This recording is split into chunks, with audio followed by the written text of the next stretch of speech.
Okay. Hello, everyone, and welcome back to the latest edition of the Jake's Take with Jacob Elyachar Podcast. I'm your host, Jacob Elyachar, Chief Content Producer and Writer of jakestake.com. Now, if you're listening to this on Apple Podcasts, Google Podcasts, Spotify, and Spreaker, like 5-star like the podcast and like this and subscribe, and also like the episode. Today, I'm very excited to welcome this up-and-coming singer-songwriter. He is making noise with his song Revolution, one of my favorite songs of the year so far. And he has worked with Damon Sharpe, Lindy Robbins, Nash Overstreet, and Tommy Lee. So please help me welcome Johnnie Mikel. Hi, thank you so much for having me. You're so well. Thank you so much for taking time in your schedule to talk with me today. I really appreciate it, Johnnie. Of course, I'm so excited to be here. All right, let's get this started. So when did you get interested in music? And Johnnie, how did that passion evolve into desire to pursue a career in the recording industry? That's a good question. I've always loved music. I grew up in a household that had a real appreciation for music. No one else in my family is really a musician or anything, but we always had music playing. We always had Beatles records playing or Aerosmith or just different things always going on in the household. So I definitely grew up with a strong appreciation for art and for music. But actually, I consider myself to be a writer at heart. I was always writing as a kid, writing poems, writing stories. And when I was 14 years old, I picked up a guitar and I decided to try to write songs. And once I started that, I was obsessed. I knew what I wanted to do for the rest of my life. So it was really just a natural progression between loving music, being a writer, and then putting all that together. And it kind of led me to where I am today. Awesome. Writers for Life. I loved writing stories when I was a kid. And a passion for writing is incredible, and being a storyteller is incredible. Thank you so much. I love it so much. All right. So who are your music heroes and how do they inspire your sound? Musical heroes. I have a lot. And I think one thing that's really interesting about me is that I have a lot of diverse influences. I love David Bowie and I love Freddie Mercury and those, just legacy artists. But then I also love people from today like Lady Gaga, Justin Timberlake. I think my favorite people are the ones that really push the envelope and aren't scared to try new things and try new genres and mix styles together. Those are definitely my favorite artists, and those are the people that I aspire to be like. I always want to stay creative. I want to try new things and mix things together that might not make sense and just see what comes out. So I think that my favorite artists are definitely those that try new things and always are fearless and trying new sounds and new things in the studio. Awesome. So you've had the opportunity to work with a plethora of music legends such as Damon Sharpe, Lindy Robbins, Nash Overstreet, and Tommy Lee. So what were some of the lessons that you learned from them that helped you grow as a singer-songwriter? I love that question. I could talk forever about different lessons that they've taught me just, from singing, songwriting, life in general. But I think the biggest thing is just the confidence level that I gained from working with those people. Especially as a young independent artist, like someone you named Tommy Lee. I worked with him when I was 18 years old. So just walking into a room with an industry legend like that is kind of intimidating at first. But once you're in the room and you start getting creative, you realize that, they're just people and they just want to write a good song too. And I think that the biggest thing that I took away from that was definitely just a new confidence level and, just being fearless in the room to shoot out different ideas, try new things, and just be creative. So that's probably what I took away from working with those people the most. And not a lot of people in your generation have the opportunity to say that are in the industry that says, hey, by the way, I worked with one of the most famous rockers of all time, Tommy Lee. Yeah, for sure. He's such a cool dude. It was such an honor to get to work with him. All right. So earlier this year, you were diagnosed with COVID-19 and had a chance to, I got to say this, to beat the disease. Mm-hmm. And in your humble opinion, how have you raised awareness that the coronavirus is real to your fans? Coronavirus is definitely real. I know that firsthand and from a lot of different perspectives. I've seen people in my community, lose loved ones to it, lose their jobs, lose their homes, lots of devastating things.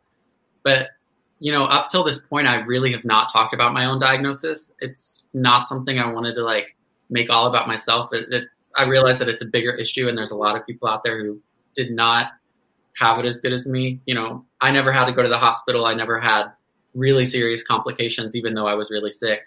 So I think just encouraging people to, you know, pay attention to what's going on around them and be empathetic and do the things you're supposed to do. Follow the scientists, wear a mask, social distance as much as you can. You know, we might not be able to stop every single case of coronavirus, but we got to try and we got to get through this together. And I think also just reminding people that wearing a mask and doing those things is not a political statement. It's just a sign of decency and respect for your community. Absolutely. And I'm very happy that you're healthy and you were able to overcome this. You didn't have to do any of that craziness. So I want to say, on behalf of my audience and myself, I'm so happy. We're so happy that you are healthy. Thank you so much. Thank you. I'm really, really happy to have gotten through that. All right. So other than the coronavirus, what of some of the other challenges that you faced throughout your career, and how have you overcome those obstacles? Overcoming obstacles. You know, I think that one thing that I've really learned over and over again is that being in music is a marathon. It's not a sprint. So I think one of the biggest things that you have to learn early on is that, you know, you're going to hit roadblocks. Everybody does, you know, some worse than others, but you've just got to give yourself permission to stop, be real, assess the damage, and figure out a plan to move forward that makes sense. It's not something that you just have to rush through and you have to like be crazy about. You got to give yourself permission to slow down, figure things out, and move forward, and, you know, always try to stay positive. So I think that that's kind of what's got me through, just surrounding myself with good people and always trying to keep a good attitude as much as I can. Awesome. I want to talk to you about Revolution. It is an incredible track. I love it. It's actually, I'm starting to think about my songs of 2020, and it is in consideration. Oh, I love it. Yeah, because the thing is, it's a rock anthem that we need right now. So could you share the story behind the song to my audience? Yeah. So, well, first of all, thank you so much for all your kind words about the song. It's definitely one of my favorites from the album.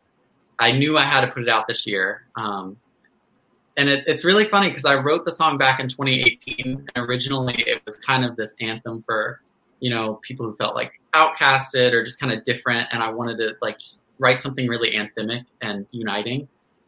And then as we were writing it, you know, me and my co-writers, we looked around and we were like, wow, there's a lot of political undertones to this song. So much relevance to everything that's going on in our world. And this year, especially, I mean, the song has just really become so relevant. So I knew I had to put that out right now.